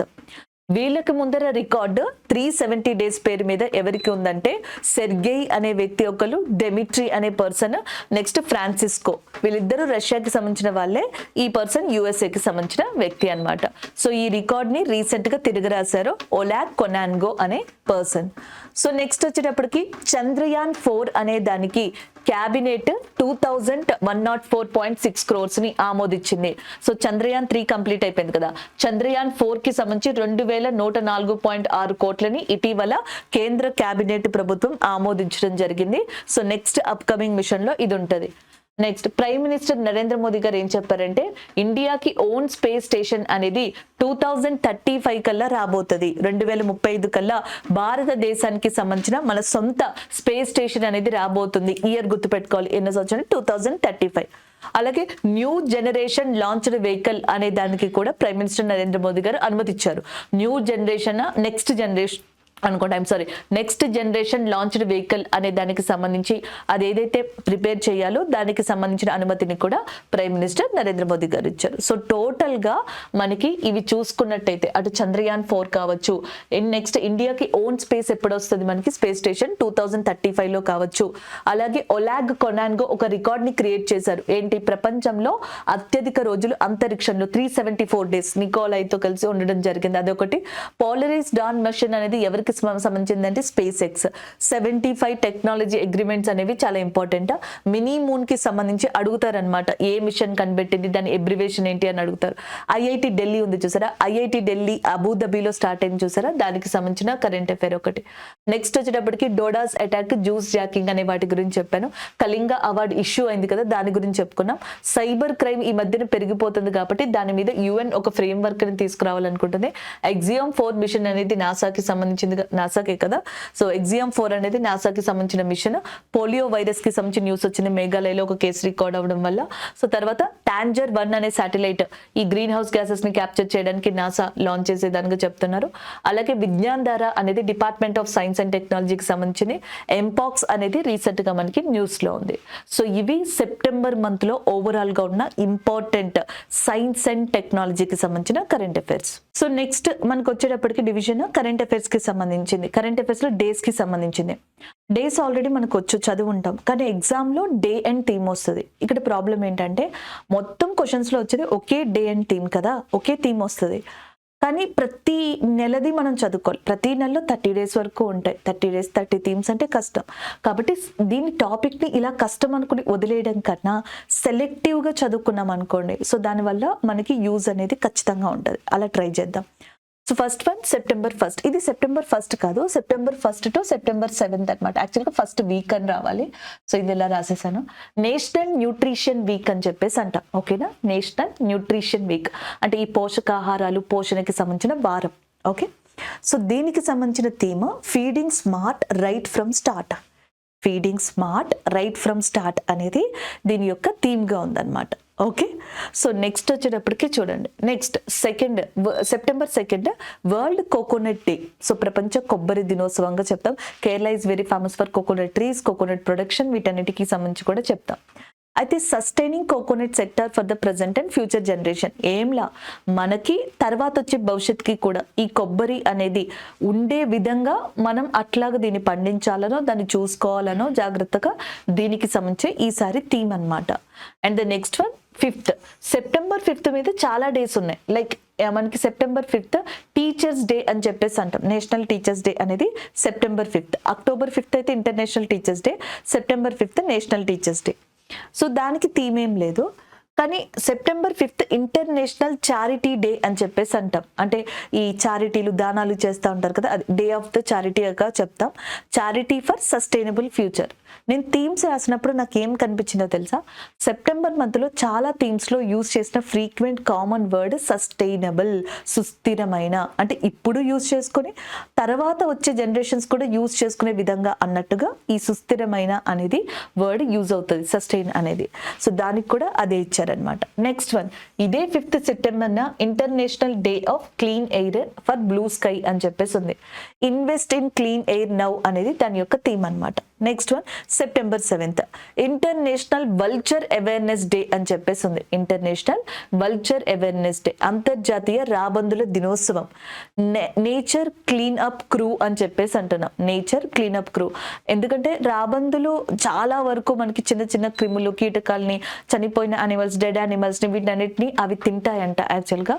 అందుకని నేచర్స్ క్లీన్ అప్ క్రూ అని చెప్పేసి వల్చర్ కల్చర్స్ ని పిలుస్తారు. ఈ రాబందుల్ని కాపాడుకోవడానికి ఉత్తరప్రదేశ్లో జటాయు కన్జర్వేషన్ సెంటర్ అనే దాన్ని ఏర్పాటు చేశారు. జటాయు కన్జర్వేషన్ సెంటర్ అనే దాన్ని ఏర్పాటు చేయడం జరిగింది. That is one more important point గా చూడొచ్చు. Next one, September 8 grand parents day. అదంతా గుర్తుపెట్టుకోవాల్సిన అవసరం లేదు కానీ బట్ థీమ్ ఉంది కాబట్టి చెప్పాను. Love never gross old. Love never gross old అనేది సెప్టెంబర్ 8కి సంబంధించిన థీమ్ అన్నమాట. ఇదే సెప్టెంబర్ 8న ఇంటర్నేషనల్ లిటరసీ డే అనేది ఉంది. అంతర్జాతీయ అక్షరాస్యత దినోత్సవం అని చెప్పేసి అంటాం. ఇంటర్నేషనల్ లిటరసీ డే అని చెప్పేసి అంటాం. చూసుకోండి. So promoting educational institutions literacy for mutual understanding and peace. Promoting mutual multilingual education literacy for mutual understanding and peace. So ఒకరినొకరు అర్థం చేసుకుని శాంతియుతంగా ఉండాలి అంటే మనం బహుభాషా విధానాన్ని ప్రోత్సహించాలి అన్నట్టుగా దాని యొక్క థీమ్ ఉంది. సో ఈవెన్ జగదీప్ ధాన్కర్ గారు, vice president of India, chairperson of Rajya Sabha, ఆయన కూడా ఇదే చెప్పారు. సో రాజ్యసభలో డిఫరెంట్ లాంగ్వేజెస్ లో మాట్లాడే హక్కు ఉంటుంది. సో మాట్లాడచ్చు, నేను కూడా మాట్లాడమని చెప్తున్నాను. అదర్ దెన్ హిందీ వినాలనుకుంటున్నాను. సో ఎవరైనా వేరే లాంగ్వేజ్ లో మాట్లాడినప్పుడు అది అర్థం కాకపోయినా, and we have a technology, translate చేసే టెక్నాలజీ కూడా ఉంటుంది కాబట్టి ప్రాబ్లం లేదు. ఈవెన్ అది ట్రాన్స్లేట్ అవ్వక ముందరే వాళ్ళ సైన్ ఆఫ్ లాంగ్వేజ్ ద్వారా అది అర్థమైపోతుంది, వాళ్ళ ఎక్స్ప్రెషన్స్ ద్వారా అన్నట్టుగా కూడా ఆయన మాట్లాడడం జరిగింది. ఓకేనా. Next one, 9th September. So 9th September వచ్చినప్పటికీ హిమాలయ దివాస్ డే అని చెప్పేసి అంటాం. హిమాలయ దివాస్ డేగా 9th సెప్టెంబర్ అనే దాన్ని తీసుకుంటాం. ఇది 15వసారి ఈ సంవత్సరం ఇలా జరగడం హిమాలయ దినోత్సవం. మనకి ఇక్కడ చూసుకున్నట్టయితే unsustainable Himalayas and persevering and nature and culture అని చెప్పేసి ఉందన్నమాట. సో దానికి సంబంధించింది.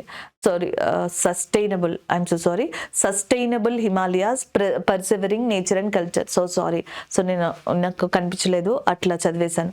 నేను ఆల్మోస్ట్ చెప్పాను కదా, నాకు చాలా చోట్ల సస్టైనబుల్ అనే కనిపించింది అని. ఇది కూడా అంతే.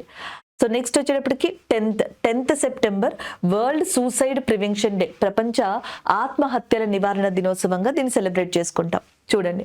So changing the narrative on suicide with the call of action start the conservation అని చెప్పేసి ఉంది అనమాట. Call to action start the conversation అని చెప్పేసి ఉంది. ఓకేనా. సో మనకి ఏంటి అంటే ఆత్మహత్యల్ని ఎలా నివారించవచ్చు. సో మనం జనరల్గా ఏదైనా కన్వర్జేషన్ అంటే ప్రాబ్లం వచ్చినప్పుడు ఎవరికి చెప్పుకోలేదు అనుకోండి, సో దానివల్ల డిప్రెషన్లోకి వెళ్తాం, దానివల్ల మనకి ప్రాబ్లమ్స్ వస్తాయి, దానివల్ల థాట్స్ వస్తాయి, దానివల్ల చనిపోవడం, ఇలాంటివన్నీ జరుగుతాయి. ఒక్కసారి మనం మాట్లాడడం ద్వారా, కన్వర్జేషన్ స్టార్ట్ చేయడం ద్వారా చాలా ఆత్మహత్యల్ని ఆపచ్చు అనమాట. సో దానికి సంబంధించిన world suicide prevention day September 10th రావడం జరిగింది. సెప్టెంబర్ 11th వచ్చేటప్పటికి దిగ్విజయ్ దివాస్ డే. సో దీనికి సంబంధించి celebrating 131 years of spiritual legacy.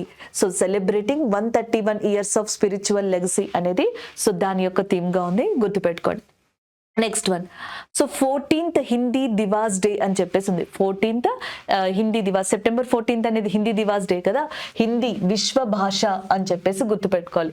Hindi విశ్వ భాష అనేది దాని యొక్క థీమ్. జాన్ 10th వచ్చేటప్పటికి ఇంటర్నేషనల్ హిందీ దివాస్ డే. అంతర్జాతీయ హిందీ దినోత్సవంగా జాన్ 10th తీసుకుంటాం. అదే సెప్టెంబర్ 14th అయితే మనకి నేషనల్ హిందీ దివాస్ డేగా తీసుకోవడం జరుగుతుంది. ఈవెన్ రీసెంట్ గానే అక్టోబర్ మంత్ లో మనకి హిందీ సాహిత్య మ్యూజియం అనేది వారణాసిలో ఏర్పాటు చేశారని కూడా మనం మాట్లాడుకున్నాం. సో అలాంటి దానిగా దీన్ని చెప్పొచ్చు అనమాట. Next one, September 15th international day of democracy. అంతర్జాతీయ ప్రజాస్వామ్యానికి సంబంధించిన దినోత్సవంగా సెప్టెంబర్ 15th అనొచ్చు. Empowering the next generation. So democracy వల్ల ఏంటి, ఎంపవరింగ్ ద నెక్స్ట్ జనరేషన్ అనేది దీని యొక్క థీమ్ గా ఉంది. సెప్టెంబర్ 1st నుంచి 15th లో కొన్ని ఇంపార్టెంట్ డేస్ ఉన్నాయి. అవి ఖచ్చితంగా మీరు మ్యాండేటరీగా గుర్తుపెట్టుకోవాలి. నేషనల్ న్యూట్రిషన్ వీక్ అనేది చాలా important.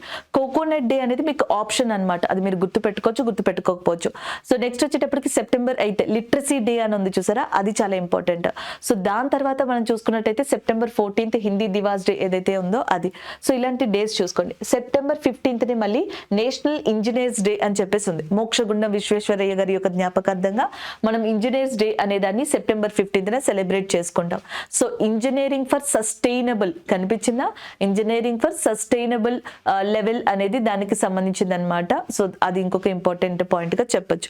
16th September world ozone డేగా చెప్తాం. ప్రపంచ ఓజోన్ దినోత్సవం 16th సెప్టెంబర్. ఇది కూడా ఇంపార్టెంటే.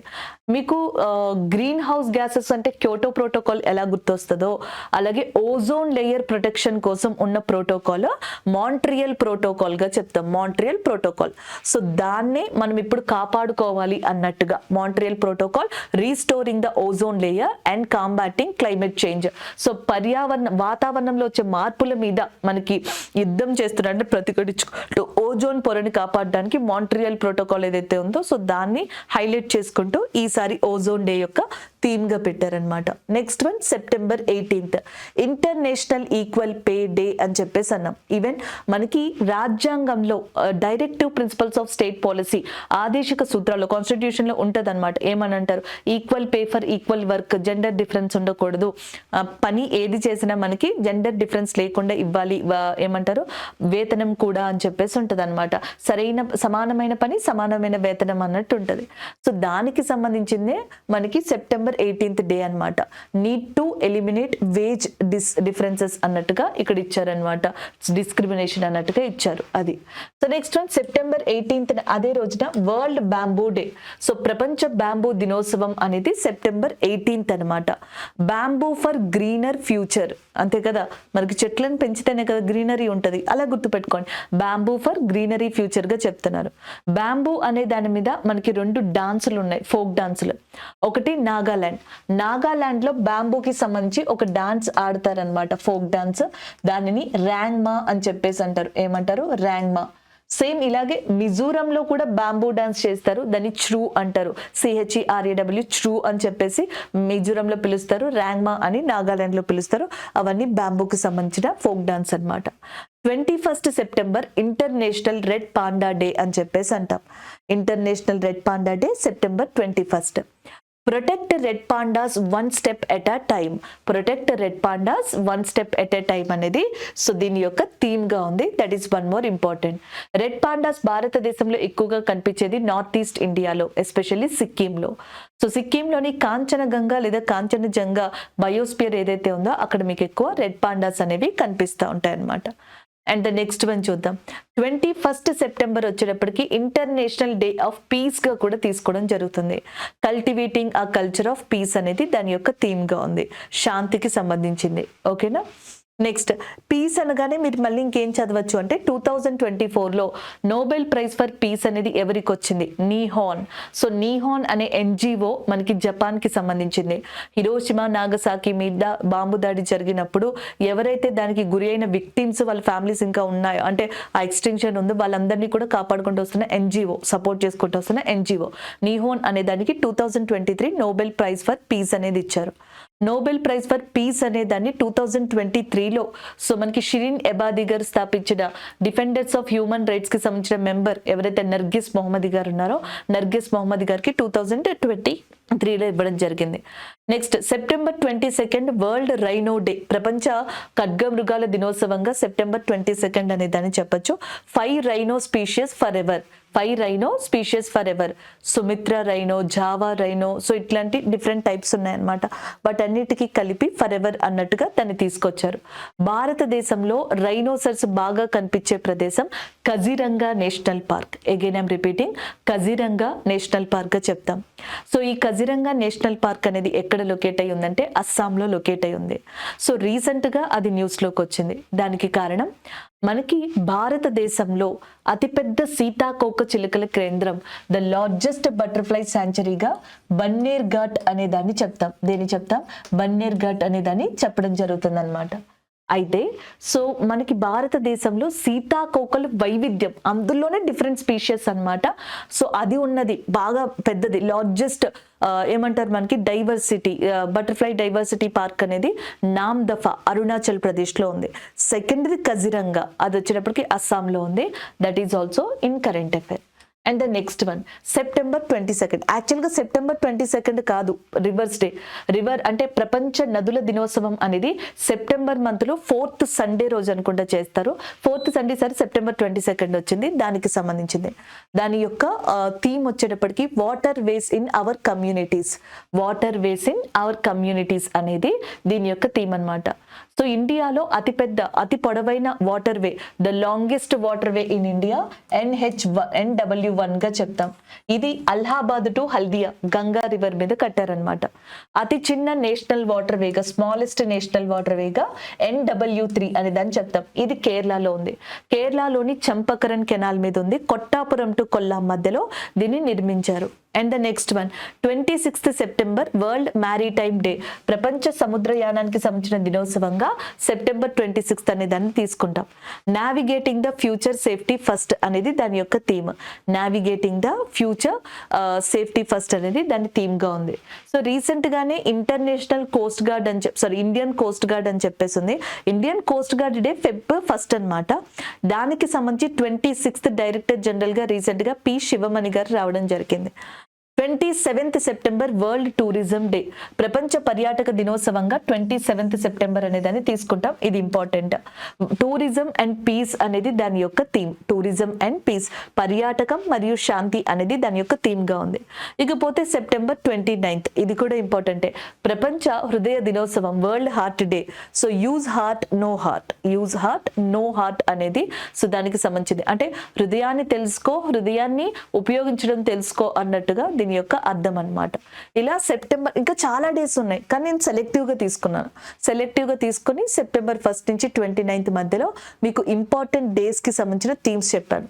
ఒకటి నేషనల్ న్యూట్రిషన్ వీక్ ఏదైతే ఉందో అది ఖచ్చితంగా గుర్తుపెట్టుకోవాలి. దాని తర్వాత మీరు ఏమైనా గుర్తుపెట్టుకోవాలంటే వల్చర్స్ ఉంది చూసారా, రాబందులకి సంబంధించింది, అది ఈ స్లైడ్ లో. ఈ స్లైడ్ మొత్తంలో ఇంటర్నేషనల్ లిటరసీ డే అనేది గుర్తుపెట్టుకోవాలి. ఈ స్లైడ్ మొత్తంలో కూడా దిగ్విజయ్ దివాస్ డే, హిందీ దివాస్ డే, అలాగే ఓజోన్ డే ఏదైతే ఉందో అది. ఈ స్లైడ్ మొత్తం ఇంపార్టెంట్. నెక్స్ట్ వచ్చేటప్పటికి సెప్టెంబర్ 18th ఒకసారి చూసుకోవాలి. సెప్టెంబర్ 18th చూసుకోండి. అలాగే నెక్స్ట్ సెప్టెంబర్ 21st ఒకసారి చూసుకోండి. ఈవెన్ సెప్టెంబర్ 22nd కూడా. నెక్స్ట్ వచ్చేటప్పటికి రివర్స్ కి అంత అవసరం లేదు, కానీ నెక్స్ట్ టూరిజం డేకి, హార్ట్ డేకి సంబంధించి కూడా చూసుకోండి. సో ఇవి important days in September month. September month లో ఈసారి 2024 కరెంట్ అఫైర్స్ కి సంబంధించి important days and themes. So days ఇతివృత్తాంతాలకి సంబంధించిన ఇన్ఫర్మేషన్ ఇది. So next one persons in current affairs అనేది చూద్దాం. Persons in current affair. So September month కి సంబంధించి ఇండియన్ న్యూస్ పేపర్ సొసైటీ అని చెప్పేసి ఉంది. ఇండియన్ న్యూస్ పేపర్ సొసైటీ అనే దానికి సో మనకి ఎంవి శ్రేయస్ కుమార్ ఎవరైతే ఉన్నారో, ఎంవి శ్రేయస్ కుమార్ గారు అపాయింట్ అవ్వడం జరిగింది దీనికి చైర్పర్సన్ గా. Next one DGP of Jammu Kashmir. Jammu Kashmir కి నూతన డీజీపీ వచ్చారు, నలిన్ ప్రభాత్ గారు. Jammu Kashmir lieutenant governor already మీకు తెలుసు మనోజ్ సిన్హా గారు. ఇటీవల జమ్మూ కాశ్మీర్ లో ఎలక్షన్స్ కూడా జరిగాయి. సో దాని గురించి కూడా మనం కరెంట్ అఫైర్స్ లో డిస్కస్ చేసాం కదా. సో దానికి సంబంధించిన డీజీపీ నలిన్ ప్రభాత్ గారు రావడం జరిగింది. Next one Delhi high court chief justice గా మన్మోహన్ గారు వచ్చారు. ఢిల్లీ హైకోర్టు యొక్క చీఫ్ జస్టిస్ గా ఎవరు వచ్చారంటే మనకి మన్మోహన్ గారు రావడం జరిగింది. That is one more important point. Even మనకి ఇండియాలో కొత్త సిజిఐ కూడా రాబోతున్నారు, chief justice of India. Present మనకి 50వ చీఫ్ జస్టిస్ ఆఫ్ ఇండియా కింద చంద్రచూడ్ గారు ఉన్నారు కదా. 51st సిజిఐ కింద సంజీవ్ ఖన్నా గారు అతి త్వరలో రాబోతున్నారు అనమాట. సో అది ఇంకొక అప్డేట్ గా మనం చూడొచ్చు. Next one Asian organisation of supreme audit institution. So audits కి సంబంధించి ఏషియన్ ఆర్గనైజేషన్ ఏదైతే ఉంటుందో దానికి చైర్పర్సన్ గా ఇండియన్ కాగ్ అయ్యారు. మన ఇండియాలో ఉన్న కాగ్ ఎవరు? గిరీష్ చంద్ర ముర్ము గారు. మన ఇండియాకి సంబంధించిన controller and auditor general of ఇండియాగా గిరీష్ చంద్ర ముర్ము గారు ఉన్నారు. అటార్నీ జనరల్ ఆఫ్ ఇండియాగా వెంకటరమణి గారు ఉన్నారు. ఫినాన్స్ కమిషన్ 16th చైర్పర్సన్ గా అరవింద్ పనగారియా గారు ఉన్నారు. నీతి ఆయోగ్ యొక్క సిఓగా బివిఆర్ సుబ్రహ్మణ్యం గారు ఉన్నారు. ఎలక్షన్ కమిషన్ లో చీఫ్ ఎలక్షన్ కమిషనర్ గా రాజీవ్ కుమార్ గారు ఉన్నారు. సో ఇట్లాగా మనం చూసుకున్నట్టయితే కాగ్ గా ప్రజెంట్ గిరీష్ చంద్ర ముర్ము గారు ఉన్నారు కదా, ఆయనే మనకి Asian organisation of supreme audit audit institute కి సంబంధించి అపాయింట్ అవ్వడం జరిగింది చైర్పర్సన్ గా. Next one national crime records bureau అని చెప్పేసి ఉంది. National crime records bureau. So దీనికి సంబంధించి హెడ్స్ గా అలోక్ రంజన్ అమిత్ గర్గ్ అనే వాళ్ళు అపాయింట్ అయ్యారు. అలోక్ రంజన్ అమిత్ గర్గ్ గారు ఇప్పుడు మనకి సర్దార్ వల్లభాయ్ పటేల్ పోలీస్ అకాడమీ అని చెప్పేసి ఉంది. సో దాంట్లో నేషనల్ క్రైమ్ రికార్డ్స్ బ్యూరో అనే దానికి వాళ్ళిద్దరూ హెడ్స్ గా అపాయింట్ అవ్వడం జరిగింది. సో నెక్స్ట్ వన్ చూడండి. నెక్స్ట్ వచ్చేటప్పటికి ఫెడరల్ బ్యాంక్ అనే దానికి ఎండి అండ్ సిఓగా కేవీఎస్ మనియన్ అనే ఆయన అపాయింట్ అయ్యారు. కేవీఎస్ మనియన్ ఫెడరల్ బ్యాంక్ కి న్యూ ఎండి అండ్ సిఓగా అపాయింట్ అవ్వడం జరిగింది. ఇది ఇంకొక ఇంపార్టెంట్ పాయింట్. రీసెంట్ గానే బంధన్ బ్యాంక్ వచ్చేటప్పటికి సేన్ గుప్తా గారు అపాయింట్ అయ్యారు ఎండి అండ్ సిఓగా.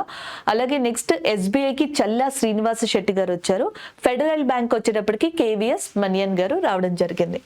మనకి లాస్ అండ్ డ్యామేజ్ ఫండ్ అని ప్రపంచ దేశాలు ఏర్పాటు చేసుకున్నాయి. ఈ కాన్ఫరెన్స్ ఆఫ్ పార్టీ సమావేశం ఉంటది కదా, కాన్ఫరెన్స్ ఆఫ్ పార్టీ 27 ఈజిప్ట్ లో జరిగింది. అప్పుడే లాస్ అండ్ డ్యామేజ్ ఫండ్ అనే దాన్ని తీసుకురావాలని అనుకున్నారు. COP28 సమావేశం లాస్ట్ ఇయర్ జరిగింది. అది మనకి దుబాయ్ లో జరిగింది. అప్పుడు ఏమనుకున్నారంటే దీన్ని అనౌన్స్ చేసేసామని చెప్పారు. సో రీసెంట్ గా దీనికి సంబంధించి లాస్ అండ్ డ్యామేజ్ ఫండ్ కి సంబంధించి చైర్పర్సన్ గా ఇబ్రహిమా దియాంగ్ అనే పర్సన్ ని తీసుకురావడం జరిగింది. ఇబ్రహిమా దియాంగ్ అనే పర్సన్ ఇప్పుడు మనకి లాస్ అండ్ డ్యామేజ్ ఫండ్ అనే దానికి ప్రెసిడెంట్ గా వచ్చారనమాట. అంటే మనకి అండర్ డెవలప్డ్ కంట్రీస్ కావచ్చు, లేకపోతే డెవలపింగ్ కంట్రీస్ కావచ్చు, ఇలాంటివి ఏవైతే ఉన్నాయో అభివృద్ధి చెందుతున్న దేశాల్లో ఈ ప్రకృతి వైపరీత్యాల వల్ల డ్యామేజ్ లాంటివి వస్తే గనక సో దానికి ఫినాన్షియల్ గా సపోర్ట్ చేసేందుకు ప్రపంచ దేశాలు ముందుకొచ్చి, ఎస్పెషల్లీ డెవలప్డ్ కంట్రీస్ లాంటివి ముందుకొచ్చి లాస్ అండ్ డ్యామేజ్ ఫండ్ అనే ఒక ఫ్రేమ్ వర్క్ ని కాన్ఫరెన్స్ ఆఫ్ పార్టీస్ కింద మనకి కనెక్ట్ చేయడం జరిగింది, క్రియేట్ చేయడం జరిగింది. ఈ సంవత్సరం COP29 సమిట్ 2024 లో అజర్బైజాన్ అనే ప్రాంతంలో జరుగుతుంది.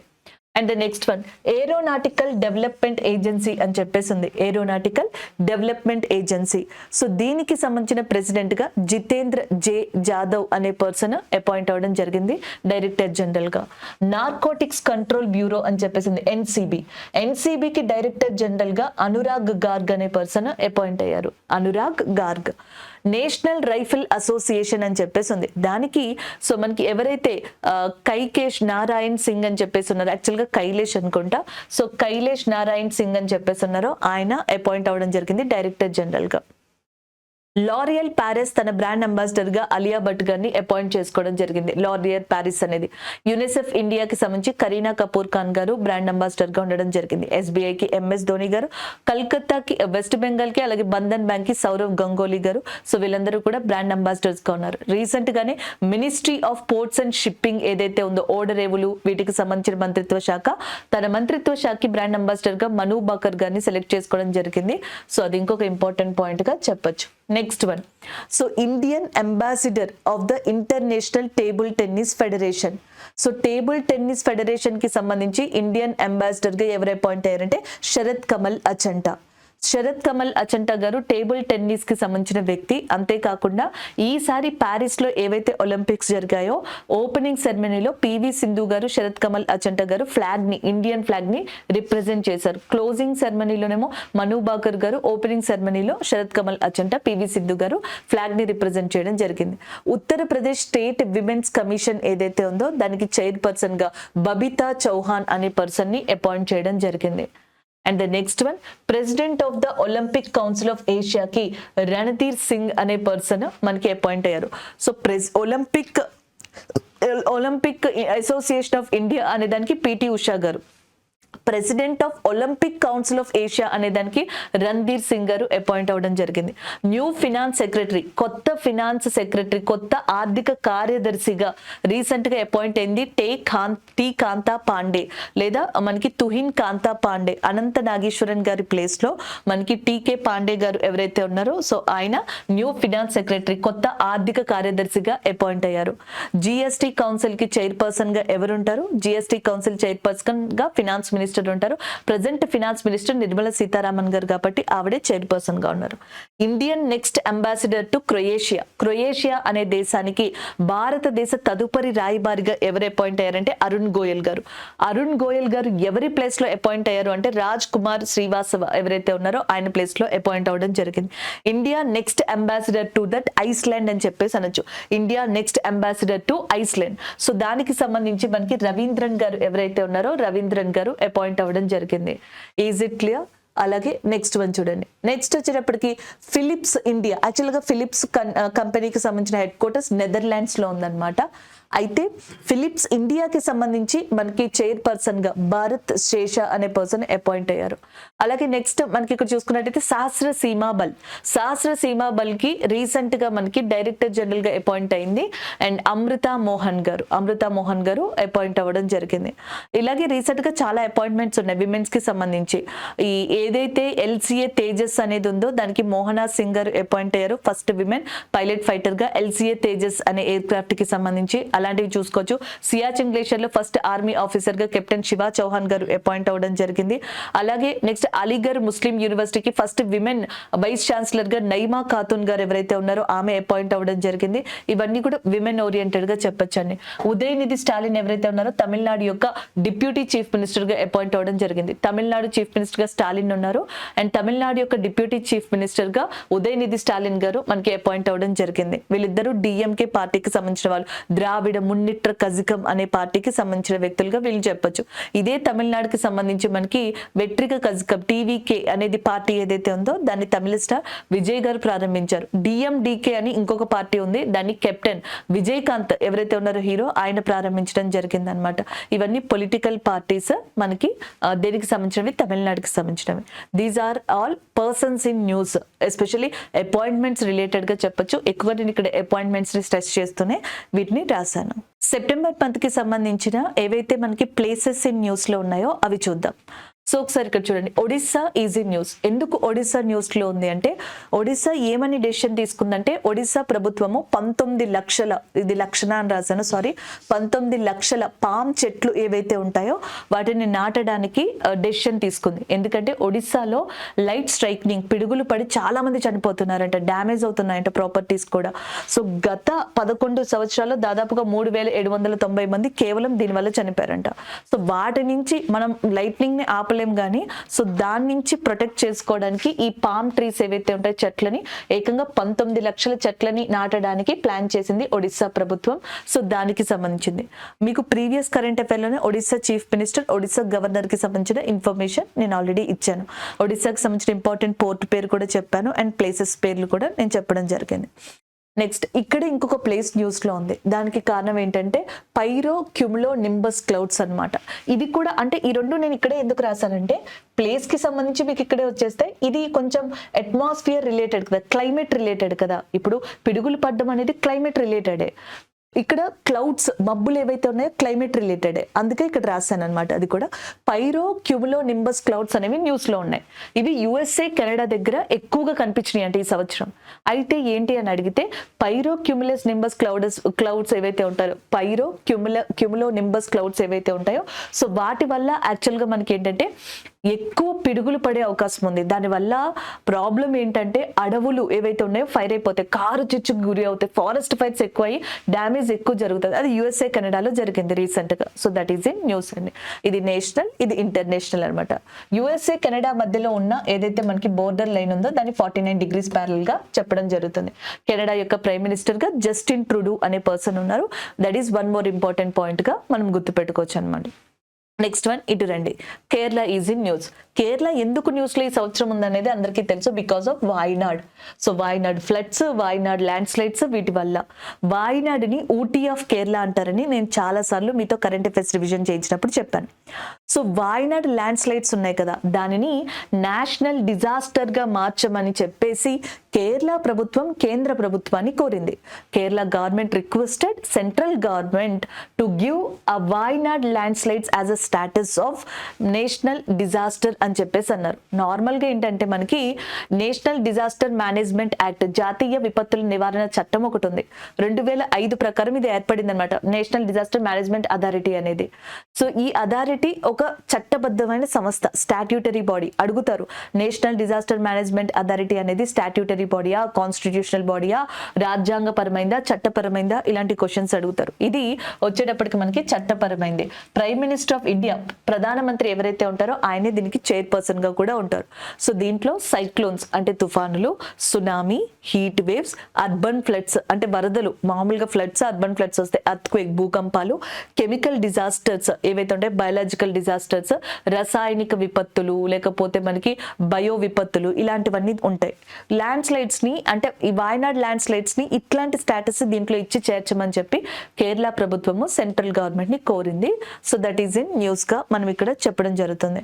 సైక్లోన్స్ విషయానికి వస్తే గనక నార్మల్ గా జపాన్ లో గానీ, లేకపోతే నెక్స్ట్ వచ్చి చైనా దగ్గర గానీ, సౌత్ చైనా సీ దగ్గర, పసిఫిక్ ఈ ప్రాంతాల్లో ఏదైతే మనకి సైక్లోన్స్ వస్తాయో వాటిని టైఫూన్స్ అని చెప్పేసి అంటాం. ఏమంటామంటే టైఫూన్. సో రీసెంట్ గానే టైఫూన్ యాగి అనేది రావడం జరిగింది. దానివల్ల చైనా కావచ్చు, జపాన్ కావచ్చు, వియత్నాం కావచ్చు, లేకపోతే ఫిలిప్పైన్స్ కావచ్చు, ఇండోనేషియా కావచ్చు, మయన్మార్ కావచ్చు, ఇవి తీవ్రంగా దెబ్బతిన్నాయి. దెబ్బతిన్న వాటిలో మయన్మార్ కి కొంతవరకు మనం హెల్ప్ చేసాం, ఆపరేషన్ సద్భావ్ అనే పేరుతోటి అన్నమాట. అది ఒకటి, ఇంకొక ఇంపార్టెంట్ అప్డేట్. నెక్స్ట్ వన్ చూద్దాం. సో బోట్స్వానా అనే కంట్రీ న్యూస్ లో ఉంది. బోట్స్వానా ఆఫ్రికన్ కంట్రీ అన్నమాట. అది ఎందుకు న్యూస్ లో ఉందంటే రీసెంట్ గా మనకి లుకేరా డైమండ్ కంపెనీ ఏదైతే ఉందో, సో లుకేరా డైమండ్ కంపెనీ కెనడాకి సంబంధించింది. యాక్చువల్గా కంపెనీకి సంబంధించి బోట్స్వానాలో కొన్ని మైన్స్ ఉన్నాయి, గనులు ఉన్నాయి. సో రీసెంట్ గా ఒక గని ప్రపంచంలోనే 2వ అతిపెద్ద లార్జెస్ట్ డైమండ్ గనిగా రికగ్నైజ్ చేయబడింది. రీసెంట్ గానే 2492 క్యారెట్స్ వర్త్ తోటి ప్రపంచంలో 2వ అతిపెద్ద వజ్ర గని, సెకండ్ లార్జెస్ట్ డైమండ్ మైన్ అనేది బోట్స్వానాలో రీసెంట్ గా రికగ్నైజేషన్ పొందింది. ఆ మైన్ ఏ కంపెనీ కింద ఉందంటే కెనడాకి సంబంధించిన లూకేరా డైమండ్ కంపెనీ కింద ఉందన్నమాట. ప్రపంచంలో అతిపెద్ద లార్జెస్ట్ డైమండ్ మైన్ గా మనకి ఏదైతే ఉందో మనకి జ్వాన్గే మైన్ అనే దాన్ని చెప్తాం అనమాట. జ్వాన్గే మైన్ ఏదైతే ఉందో ఇది ప్రపంచంలోనే లార్జెస్ట్ డైమండ్ మైన్ గా చెప్పడం జరుగుతుంది. ఇక బోట్స్వానా విషయానికి వస్తే గ్యాబ్రోన్ అనేది దాని యొక్క క్యాపిటల్, రాజధానిగా ఉంది. బోట్స్వానాకి కింద side south Africa, Zimbabwe, Zambia, next Angola, Namibia లాంటి కంట్రీలు కనిపిస్తూ ఉంటాయి. సో రీసెంట్ గానే ఈ జాంబియా కావచ్చు, నమీబియా కావచ్చు, నైజీరియా లాంటి ప్రాంతాల్లో 200 ఎలిఫెంట్స్ ని దాకా చంపేశారు అనమాట. దానికి కారణం అక్కడ ఫుడ్ క్రైసిస్ రావడం వల్ల వీటి ద్వారా వాటిని తీర్చడం కోసం అని చెప్పేసి ఇట్లాంటి ఏమంటారు డెసిషన్ తీసుకుంది ఆఫ్రికన్ కంట్రీస్ అనమాట. ఎలిఫెంట్స్ డే అనేది ఆగస్టు 12th ఇండియాలో సెలబ్రేట్ చేసుకుంటాం. ప్రాజెక్ట్ ఎలిఫెంట్ అనేది 1992లో తీసుకురావడం జరిగింది. That is one more important point గా చెప్పొచ్చు. ఇవే ఆఫ్రికన్ కంట్రీస్ లో ఒకటైన అల్జీరియా, మౌరిటానియా, మాలావి అనే కంట్రీస్ ని రీసెంట్ గా ప్రెసిడెంట్ ఆఫ్ ఇండియా విజిట్ చేశారు. దాంట్లో అల్జీరియా కంట్రీ ఆఫ్రికాలోనే అతిపెద్ద భూభాగం ఉన్న దేశం. ఆ దేశానికి సంబంధించి ఒక గౌరవ డాక్టరేట్ ని కూడా president of India Droupadi Murmu గారు పొందడం జరిగింది. అండ్ ద నెక్స్ట్ వన్ చూడండి, గోమతి రివర్, గౌమతి రివర్ వేరు. చూడండి, గోమతి అని చెప్పేసి ఉంటది, ఈ రివర్ వేరు, ఈ రివర్ వేరు. గోమతి నది అనేది వేరు, గోమతి నది అనేది వేరు. రెండు కొంచెం ప్రొనౌన్సియేషన్ ఒకలా ఉంటాయి. గోమతి నది వచ్చేటప్పటికి మనకి ఉత్తరాఖండ్ లో ఉంటది, ఉత్తరప్రదేశ్ లో ఉంటది.